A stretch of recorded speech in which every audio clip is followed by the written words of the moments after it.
I poisoned a man once. Not on purpose, but when the most dangerous Mafia boss in Seoul collapsed in my section, everyone believed I tried to kill him.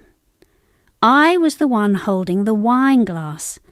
I was the black waitress everyone would blame. And for exactly 3 minutes and 47 seconds, I believed I'd killed the most powerful Korean Mafia boss in Seoul. Then he opened his eyes and looked at me like I was the only person in the room he could trust. That was 6 months ago. I should start from the beginning. My name is Destiny Monroe, and I never meant to fall in love in South Korea. I came here because my ex-boyfriend took a job in Seoul and convinced me to follow him, then dumped me 2 weeks after we landed. Classic.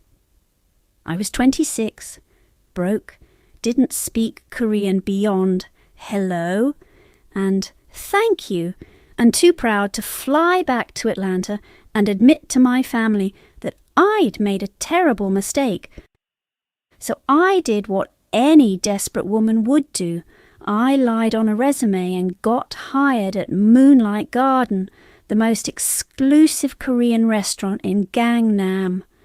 The kind of place where CEOs propose, where celebrities hide in private rooms, where the cheapest bottle of wine costs more than I used to make in a week back home.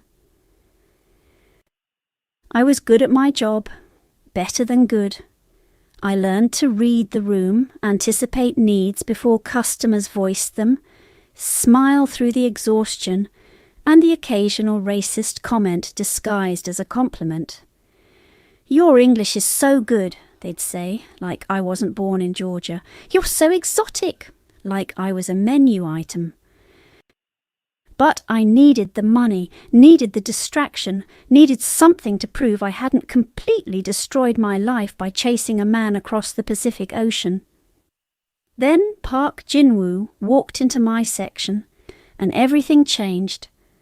He wasn't what I expected a Korean Mafia boss to look like. No flashy suits or gold chains or the stereotypical movie villain aesthetic. He wore a simple black turtleneck and tailored pants, moved with the kind of quiet confidence that made people step aside without him saying a word. Early 30s, sharp features, eyes that seemed to calculate the value of everything they landed on. And holding his arm was Yoon Min-ji, his fiancée. She was everything Korean beauty standards worshipped. Pale skin, delicate features, designer everything. The kind of woman who looked like she'd never had a stressful day in her life.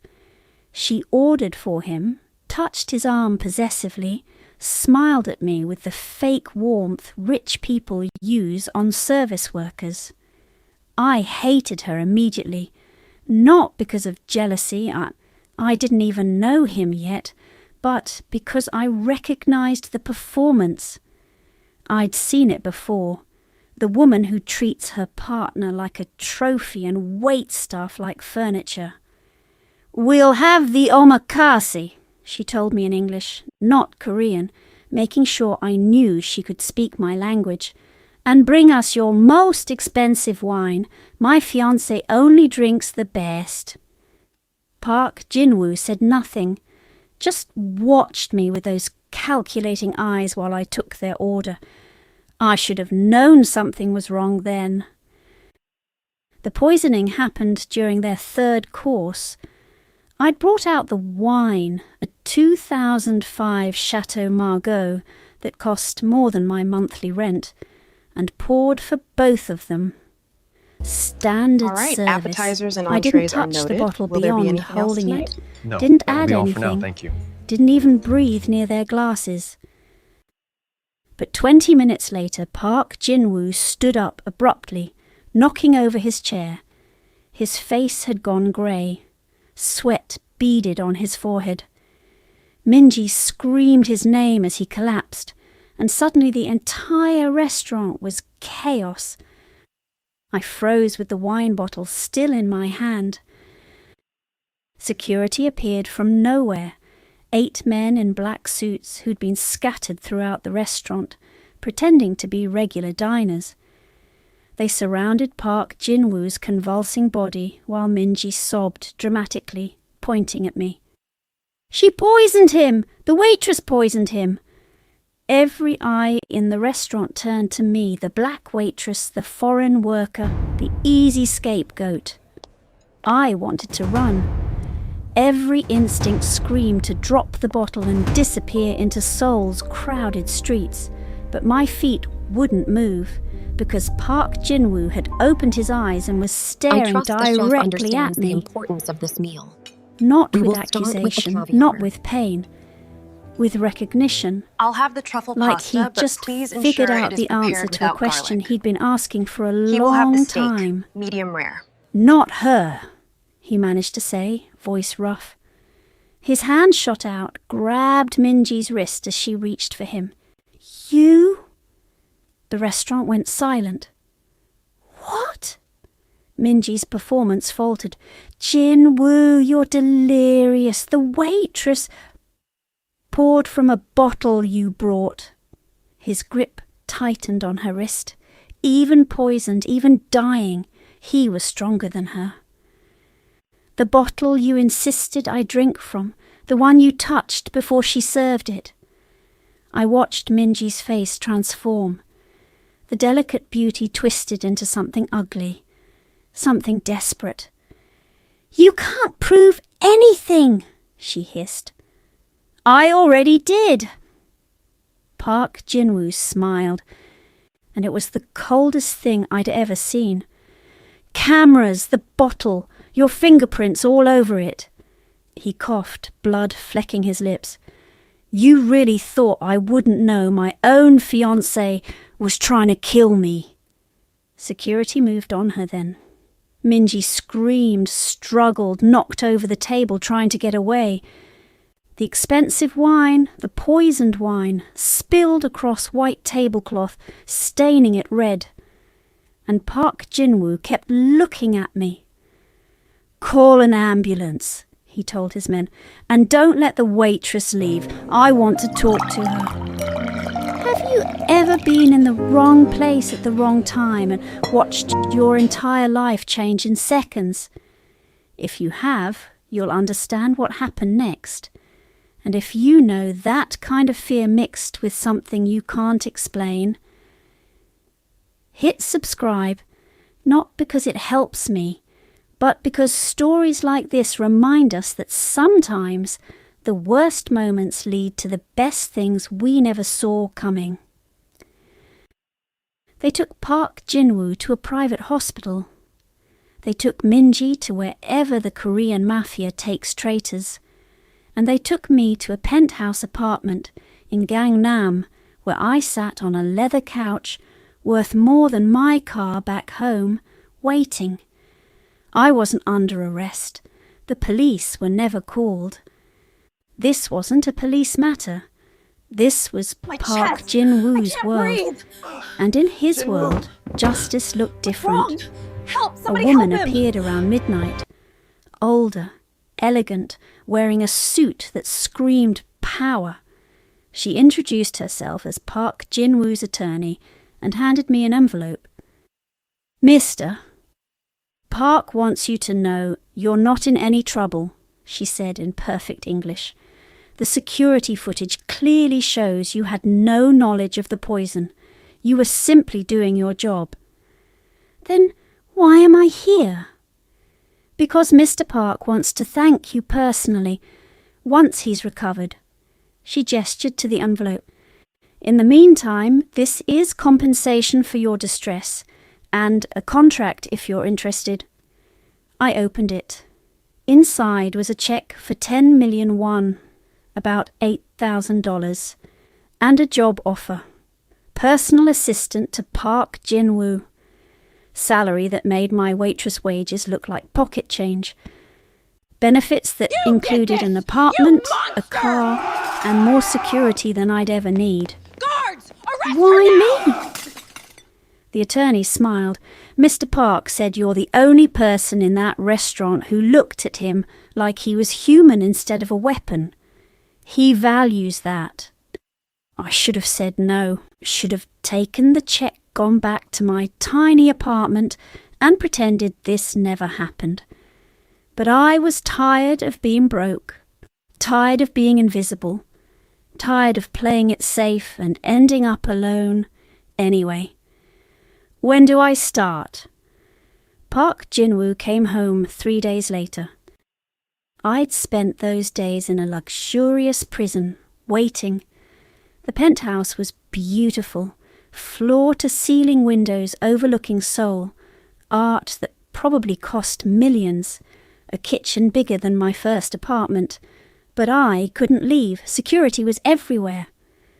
For your protection, they said. Protection from what?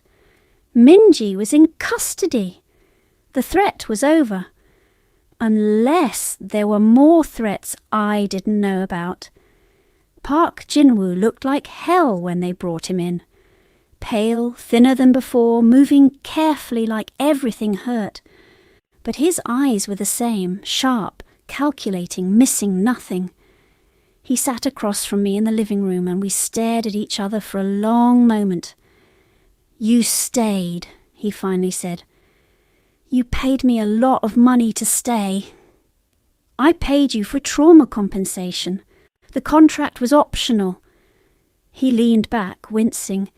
So why did you really stay? I could have lied, should have said something professional about the opportunity, the salary, the benefits. Instead, I told him the truth. Because you looked at me like I mattered, and nobody's done that in a long time. Something shifted in his expression, something that might have been surprise or might have been recognition. I know the feeling, he said quietly. The first month was strange. Park Jin-woo didn't act like a mafia boss around me. Didn't bark orders or make threats or do any of the things movies taught me to expect. He was quiet, polite, almost formal. He'd ask me to arrange his schedule, coordinate meetings, handle correspondence, normal assistant work. But at night, when the business was done, he'd invite me to sit with him while he had tea. Just sit. Sometimes we'd talk. Sometimes we wouldn't. But I started to understand that for someone like Park Jin-woo, someone whose entire life was performance and power, and people wanting things from him, silence with someone who didn't need anything was valuable. Why did Minji try to kill you? I asked one night. He didn't answer immediately, just stared into his tea like it held answers. Money, he finally said. My father died 6 months ago, left me his empire. Minji thought if I died before we married and she was my fiancée, she could claim some of it, work with my rivals to split the territories. He smiled without humour. She underestimated how thoroughly I vet the people close to me. I knew about her plans for weeks, just wanted to see how far she'd go. That's cold. That's survival, he looked at me. In my world, trust gets you killed, so I stopped trusting anyone. Even me? Especially you. But his eyes said something different, said he wanted to trust me and didn't know how. I understood, because I'd stopped trusting people too after my ex. After everyone in my life who'd let me down or used me or disappeared when things got hard. What if we made a deal? I offered. What kind of deal? I'll be honest with you, completely honest. No games, no hidden agendas, and you do the same with me. I set down my own tea. We both know what it's like to be betrayed, so let's just not do that to each other. Park Jin-woo studied me for a long moment. Then he held out his hand. Deal. We shook on it, and something changed between us. Something neither of us was ready to name yet. I started noticing the little things about him. How he took his coffee, black, no sugar, strong enough to wake the dead. How he'd rub his left shoulder when he was stressed, a habit from an old injury. How he'd switch to Korean when he was angry, but English when he wanted to be understood clearly. How he'd check his phone exactly 3 times during breakfast, coordinating an empire before most people were awake. And I noticed how he looked at me. Not like Minji had looked at him, possessive, calculating, like he was an asset, but like he was trying to figure out a puzzle, like I was something unexpected in his carefully controlled world. "You don't act like other people," he said one morning. We were in his home office. I was organising files while he worked on his laptop. Normal routine, except nothing about us felt normal anymore. "What do you mean?" "You're not afraid of me. You should be." He said it matter-of-factly. "Most people are." "Should I be? Afraid of you?" He considered this. "Probably. I've done things that would horrify you." "Try me." So he did. He told me about his world, and not the sanitized version, but the real one. The violence, the moral compromises, the people he'd hurt to protect his family's empire. The blood on his hands that wouldn't wash off no matter how many expensive suits he bought. I listened to all of it. And when he finished, I said, "You're not a good person." "No, I'm not." "But you're not evil either. You're just surviving in a world that doesn't let you be soft." His expression cracked, just for a second, but I saw it. The relief of being seen, really seen, not feared or worshipped or used, just seen. "How do you do that?" he asked quietly. "Do what?" "Make me feel human. You know what hurts the most? Not the betrayal itself, but realizing you've been treating yourself like you don't deserve real love. If you've ever settled for people who saw you as useful instead of valuable, you already understand this story. Don't just scroll, subscribe. Join people who've learned that sometimes the person who sees your darkness and stays anyway is the one worth fighting for. We fell in love slowly. Then all at once. It started with morning coffee.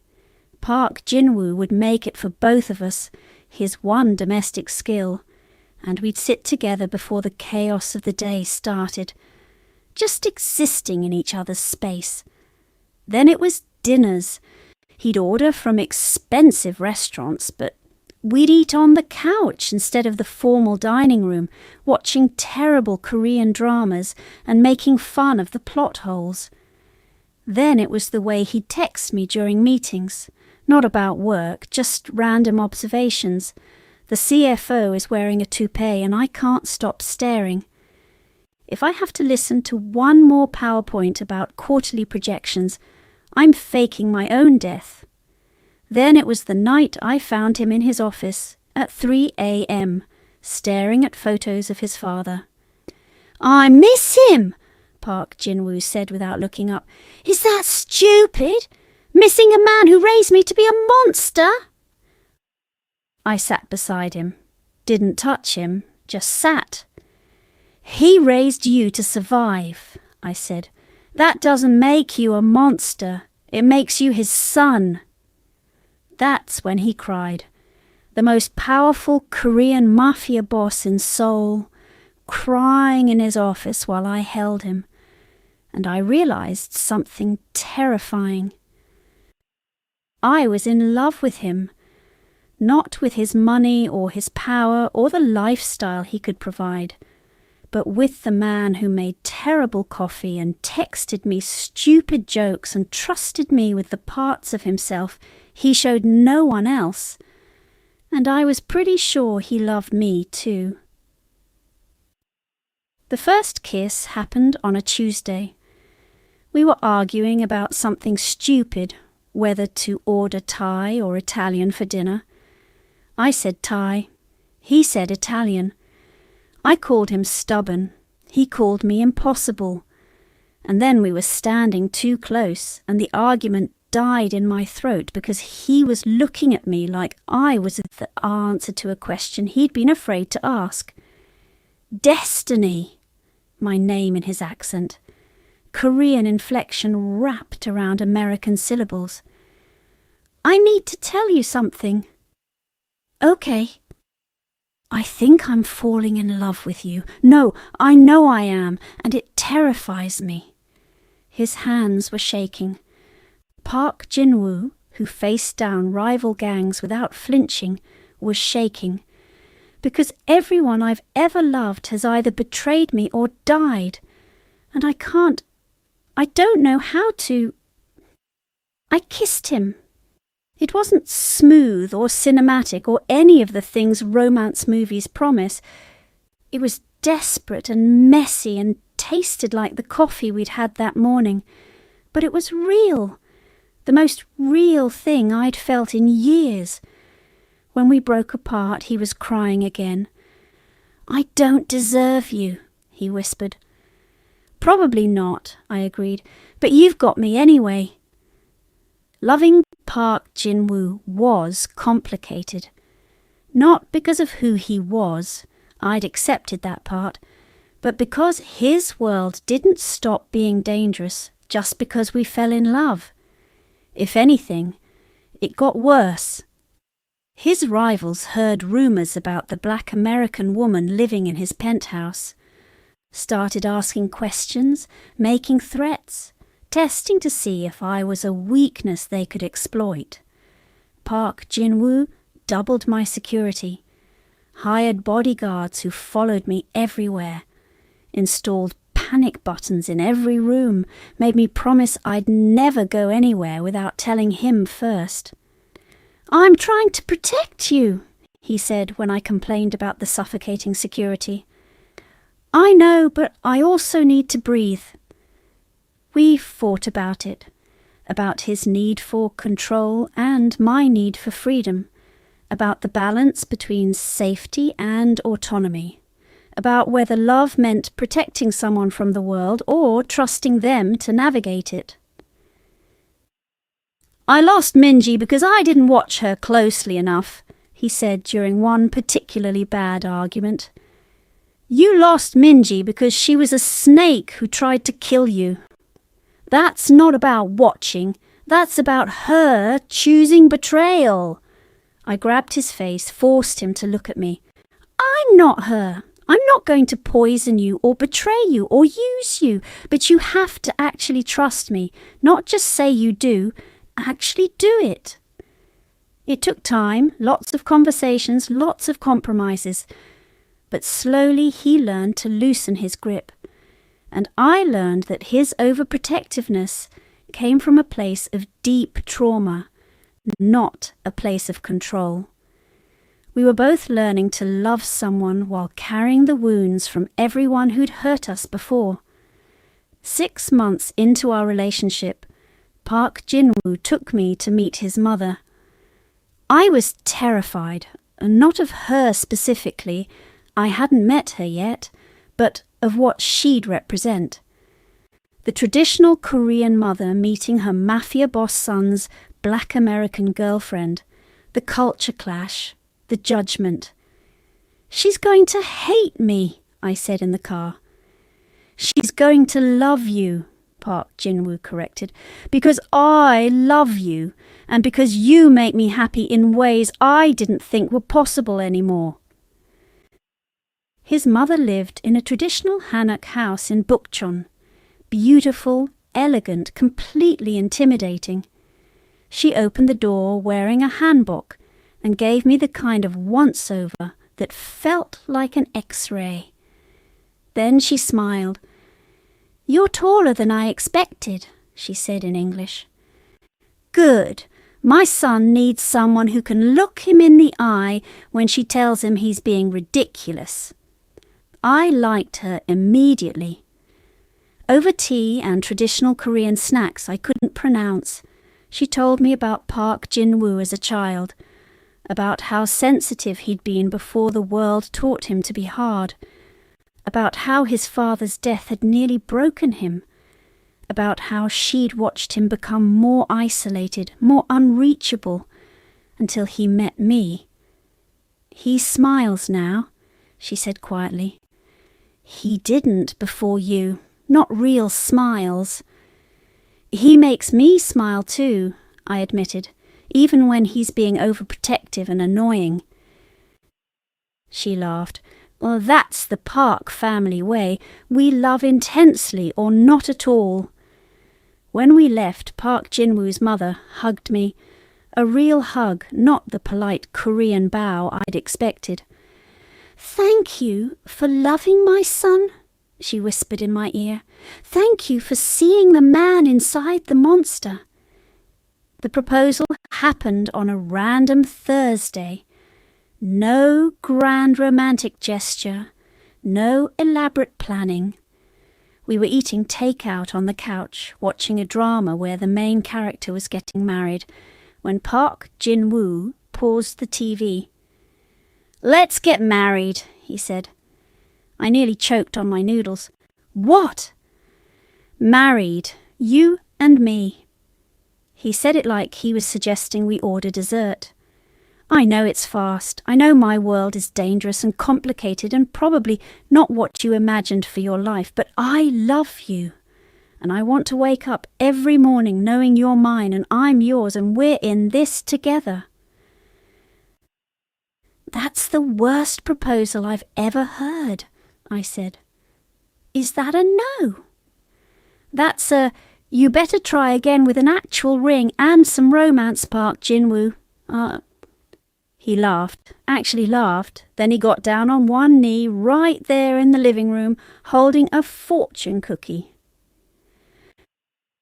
"Destiny Monroe, you walked into my life as a witness to my almost murder, stayed as my assistant, and became the only person who makes me want to be better than what my father raised me to be.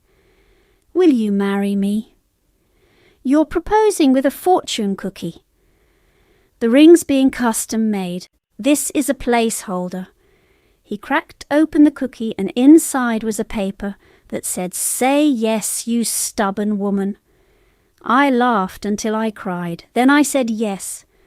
When I finally let myself love someone who saw all my flaws and chose me anyway, people said I was settling. But tell me, where were they when I was alone? If you've ever had to defend loving someone who didn't fit other people's idea of perfect, this story is yours. Subscribe, not for me, but for everyone who's ever been told their love wasn't valid, because sometimes the messiest love is the most real. The wedding planning was chaos. Park Jin-woo wanted something small and private. I wanted my family there. His mother wanted traditional Korean elements. I wanted to wear a dress that didn't make me look like a meringue. We compromised on everything. The guest list was the hardest part because Park Jin-woo's world meant inviting people who'd kill each other if seated at the wrong tables, rival gang leaders, business associates who smiled to his face and plotted behind his back, the delicate politics of a Korean Mafia wedding. "We could just elope," he suggested after a particularly stressful planning session. "And miss your mother's face when you tell her? Absolutely not." But 3 weeks before the wedding, everything changed. I got a letter hand-delivered to the penthouse by someone who bypassed all our security.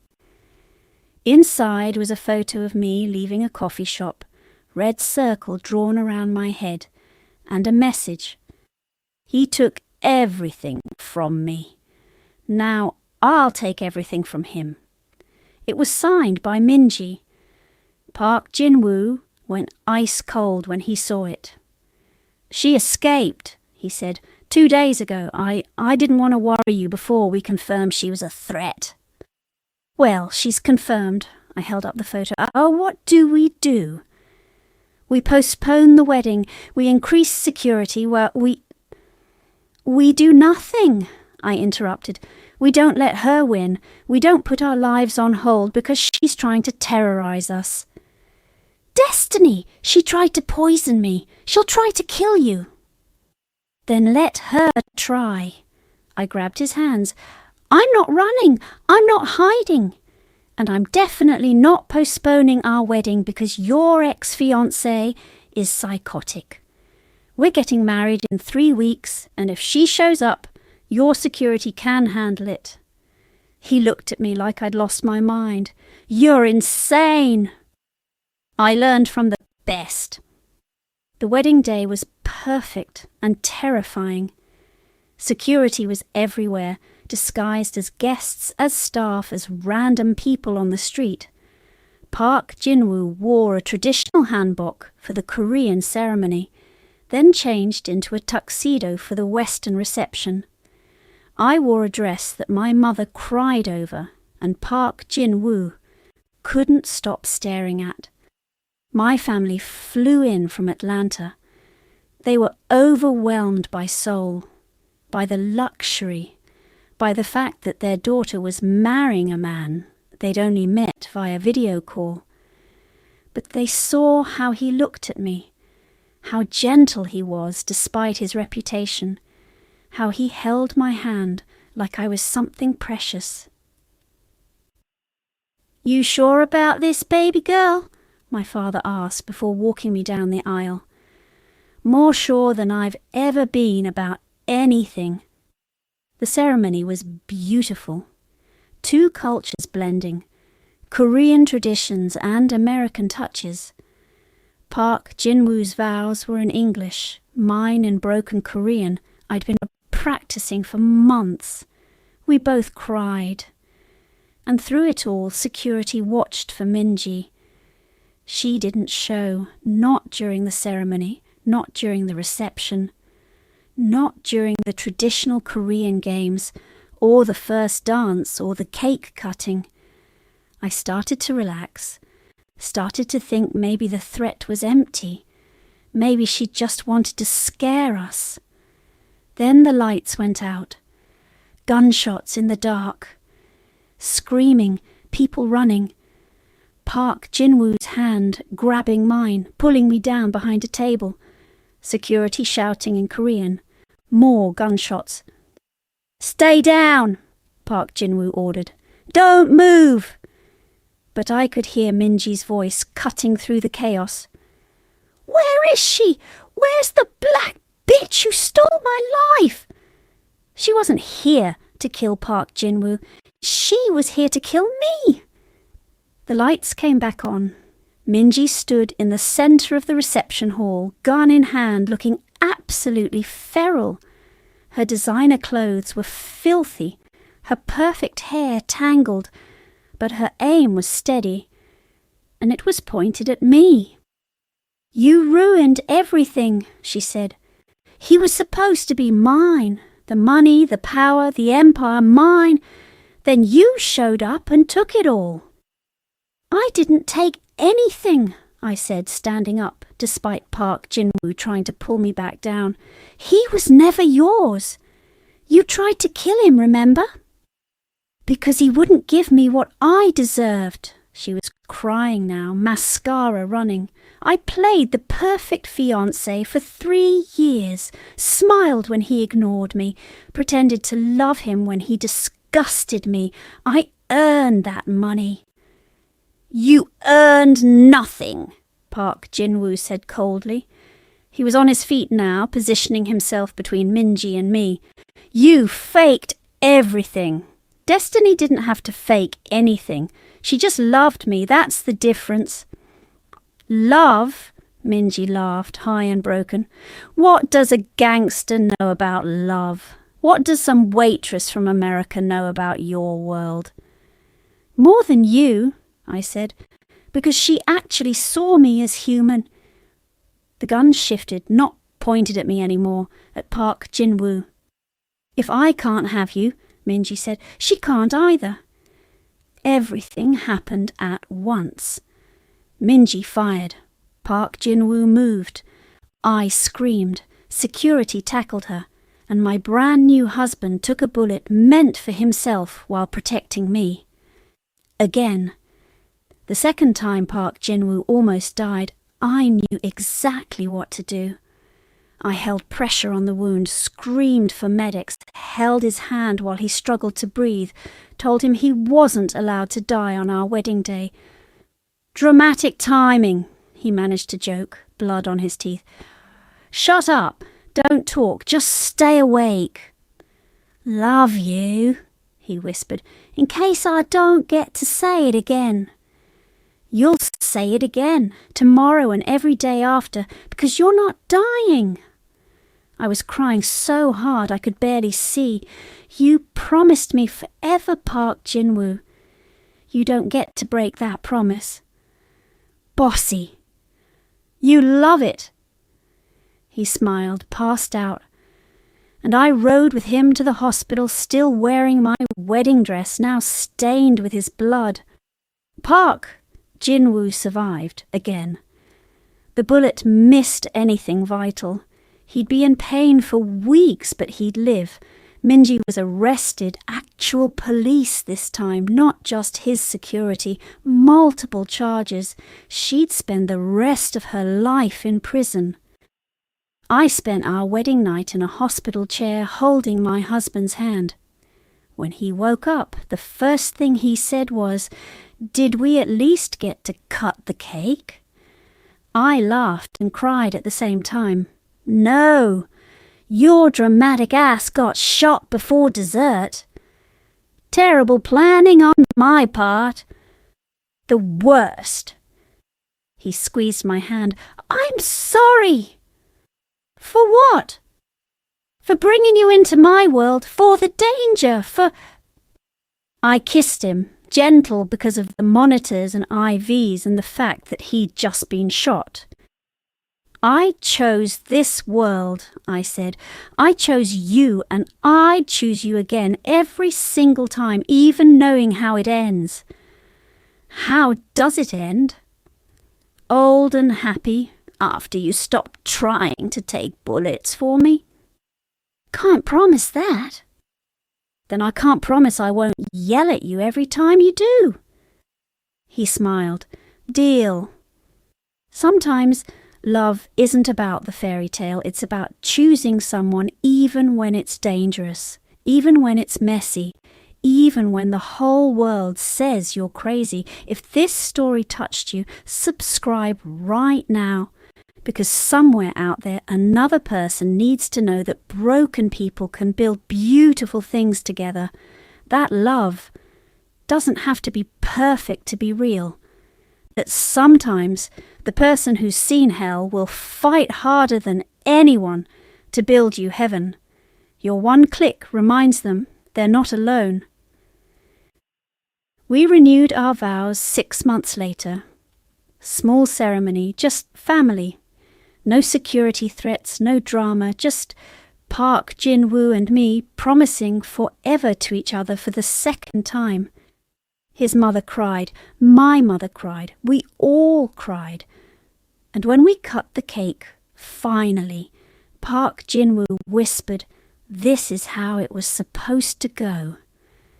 Better late than never. No more bullets? No more bullets, I agreed. Just us, building something real. He kissed me and I tasted buttercream frosting and coffee and the future we were creating together. A future where the black waitress from Atlanta and the Korean Mafia boss from Seoul proved that love doesn't care about backgrounds or danger or the odds stacked against you. Love just requires 2 people willing to choose each other every single day, even when it's hard, especially when it's hard. I chose Park Jin-woo, and he chose me. Everything else, we figured out together.